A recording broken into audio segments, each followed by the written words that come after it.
Hello everyone, good morning, good afternoon, good evening. आज का ये वीडियो स्पेशल डिमांड पर है।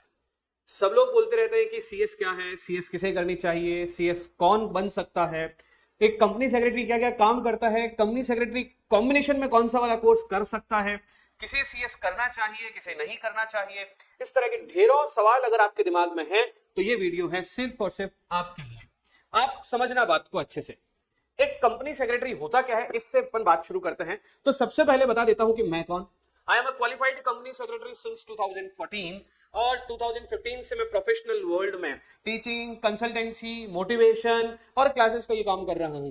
तो मुझे लगता है कि अपनी पूरी जीवन के एक्सपीरियंसेस को कंबाइंड करके, समराइज करके 4-5 हजार स्टूडेंट्स को जो मैंने पढ़ाने के बाद में जो अनुभव लिया है, एक्सपीरियंस लिया है, उसको एक समराइज करके आपके लिए एक वीडियो बनाना चाहिए ऑल अबाउट कंपनी सेक्रेटरी पे।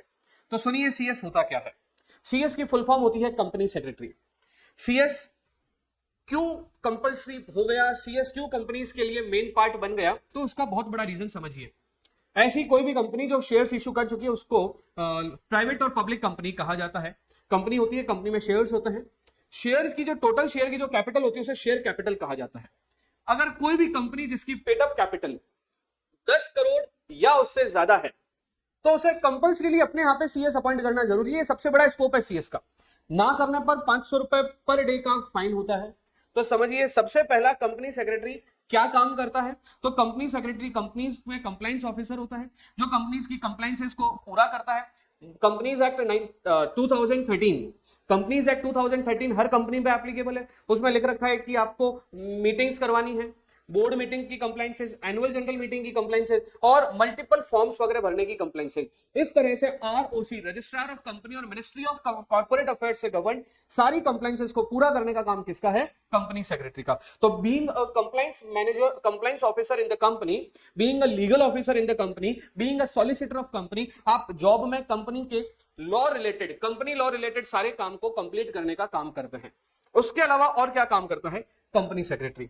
तो कंपनी सेक्रेटरी करता है कंसल्टेंसी का वर्क। मैं वापस से रिपीट कर रहा हूं, कंसल्टेंसी का। इसे हम लोग अपनी भाषा में बोलते हैं प्रैक्टिसिंग वर्क। क्या बोलते हैं इसको हम लोग? Practising work. अब प्रैक्टिसिंग वर्क का क्या मतलब हो गया, समझना।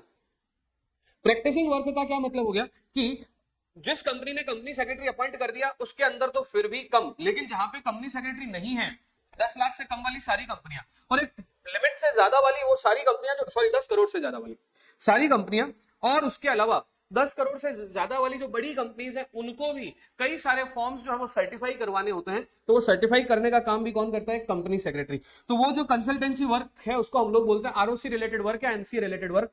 ये company secretary being a practice, being a consultancy, अपने घर से, अपनी ऑफिस से एक डेडिकेटेड ऑफिस लेकर वहां पर कंपनी को कंसल्टेंसी देने का ये काम कंपनी सेक्रेटरी करता है। उसके अलावा company secretary FEMA related provisions को फॉलो करता है। आजकल मोदी जी के प्रधानमंत्री बनने के बाद फॉरेन फंडिंग्स आनी भी शुरू हो गई है, फॉरेन में पैसा जाना भी शुरू हो गया है। तो पैसा आना और जाने में बहुत सारे फॉर्म्स और सर्टिफिकेशंस वगैरह लगते हैं, वो सर्टिफिकेशन का काम करना।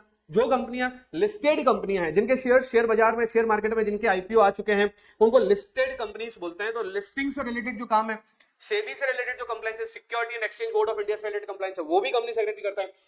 कंपनी सेक्रेटरी जीएसटी का सारा काम कर सकता है, क्योंकि जीएसटी में ऑडिट नाम की चीज हट चुकी है, तो सब काम जीएसटी से रिलेटेड कंपनी सेक्रेटरी कर सकता है। इनकम टैक्स का ऑडिट के अलावा सारा काम कंपनी सेक्रेटरी कर सकता है। आईपीआर से रिलेटेड काम, intellectual property right, that is trademark वगैरह, ये सब काम भी कंपनी सेक्रेटरी कर सकता है। सर इतना सारा काम करेंगे, हमारे ऊपर बर्डन ज्यादा नहीं आ जाएगा? अरे भैया, फीस भी तो मिलेगी।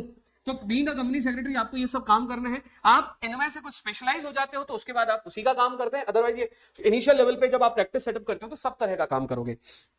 अब बात करते हैं कि किसे सीएस का कोर्स करना चाहिए, कौन सीएस करे और कौन सीएस ना करे। इन वैसे देखा जाए तो तीन तरह के कॉमर्स में सुप्रीम कोर्सेज हैं, सीए, सीएस और सीएमए। अगर आपकी अकाउंट्स फेवरेट है और लॉ थोड़ा कम अच्छा लगता है तो you should go with CA. अगर आपका लॉ फेवरेट है, अभी लॉ फेवरेट का मतलब क्या हो गया, इसको कैसे जज करेंगे? आपके 12th में अकाउंट्स भी था, बिजनेस स्टडीज भी था, इकोनॉमिक्स भी था। अगर आपको बिजनेस स्टडीज, इकोनॉमिक्स, इस तरह के सब्जेक्ट्स अगर अच्छे लग रहे हैं तो you are made for CS course.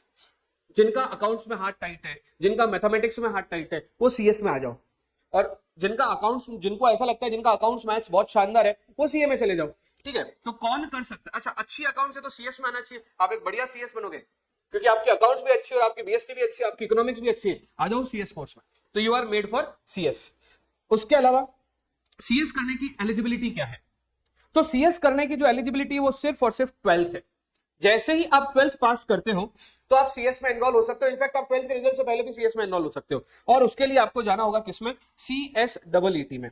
CS executive entrance test हमारा फर्स्ट स्टेज है। सेकंड स्टेज में हम लोगों का एग्जीक्यूटिव आता है, और थर्ड स्टेज में हमारा सीएस प्रोफेशनल आता है। तो आप 12th के बाद में आते हो तो आपको CSEET देना होगा। दूसरा यहां पर जो एंट्री सिस्टम है वो है direct entry system. Direct entry उन लोगों को होती है जिन्होंने ग्रेजुएशन कर रखा है। सर ग्रेजुएशन में क्या कॉमर्स सब्जेक्ट होना जरूरी? ना तो 11th 12th में कॉमर्स होना जरूरी, ना ग्रेजुएशन में कॉमर्स होना जरूरी है। आप किसी भी फील्ड से हो, किसी भी स्ट्रीम से हो, आप सीएस कर सकते हो। कॉमर्स वाले इसको ज्यादा प्रायोरिटीज इसलिए देते हैं because it is related to market, it is related to business and all, इसलिए यहाँ पे कॉमर्स वाले बच्चे आप देख पाएंगे सीएस में ज्यादा आते हैं। अब आप कहेंगे कि सीएस करने के लिए कौन कौन से स्टेप्स है, तो मैं आपको बताऊंगा। फर्स्ट लेवल कौन सा है? CSEET। सेकेंड लेवल कौन सा है? CS executive. और थर्ड लेवल कौन सा है? CS professional. अब आपको अगर आगे का ज्ञान लेना है तो आपको मेरा नेक्स्ट वीडियो देखना पड़ेगा, जिसमें मैं आपको इन तीनों के बारे में बताऊंगा कि तीनों का स्टेप्स क्या रहेगा और सीएस बनने के लिए हमें कौन कौन से स्टेप्स को फॉलो करना होता है। यहां तक सुनने के बाद में आपने डिसाइड कर लिया कि सीएस करना है कि नहीं करना है।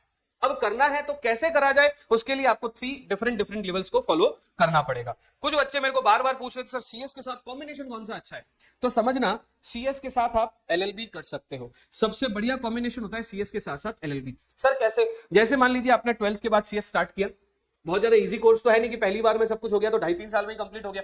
आप सीधे सीधे चलते हो, हर बार आप पास होते रहते हो, तो 2.5-3 साल के अंदर अंदर आपका सीएस कंप्लीट हो जाता है। लेकिन ध्यान रहे अगर आपका अटेम्प्ट लग गया तो आप 6 महीने आगे चले जाते हो। अब इसके साथ साथ यहाँ पे 21 मंथ्स की ट्रेनिंग भी है, तो मोटा मोटी आप समझ लीजिए कि लगभग 4.5 ईयर्स हो गए। अगर आप सीएस के साथ साथ LLB करते हो तो ग्रेजुएशन के 3 years, I repeat my words, graduation के 3 ईयर्स बेसिक ग्रेजुएशन के, प्लस 3 ईयर किसके? LLB के।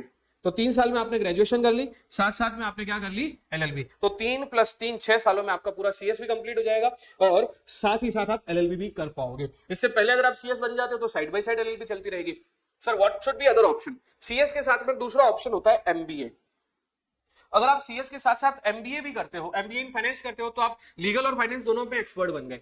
अगर आप MBA इन HR करते हो तो लीगल आपको, और सीएस में आपने प्रोविडेंट फंड, ग्रेचुइटी, बोनस, इस तरह के सारे एम्प्लॉइज से रिलेटेड काम सीख लिए, लॉ सीख लिए। अगर आपने HR में मास्टरी हासिल कर ली तो आप HR human resource management MBA इन HR करते हो तो डेफिनेटली आप, और आपको क्या फायदा हो जाएगा, क्योंकि आपने सीएस के साथ साथ MBA इन HR किया है, तो आप HR से रिलेटेड सारे काम कर सकते हो। कई सारे CS MBA HR करने के बाद HR डायरेक्टर, HR हेड तक पहुंच चुके हैं। तो ये भी एक आपके पास में दूसरा ऑप्शन है। तो 2 ऑप्शन हो गए, सीएस के साथ LLB और सीएस के साथ MBA। सर बेसिक सजेशन क्या है? सीएस के साथ साथ आपको बीकॉम तो करना ही चाहिए, बैचलर ऑफ कॉमर्स तो आपको करना ही चाहिए, और उसमें भी अगर सब्जेक्ट लॉ मिल रहा हो तो सबसे बेस्ट है।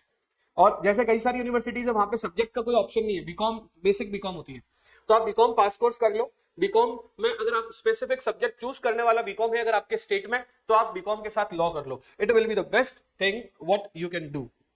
तो ये था आपका सीएस के साथ साथ होने वाला कॉम्बिनेशन। अगर आपको सीएस के स्टेप्स देखने हैं तो you should go with my next video, जिसमें मैं आपको बताऊंगा what are the steps available for a company secretary course and profession. Thank you so much.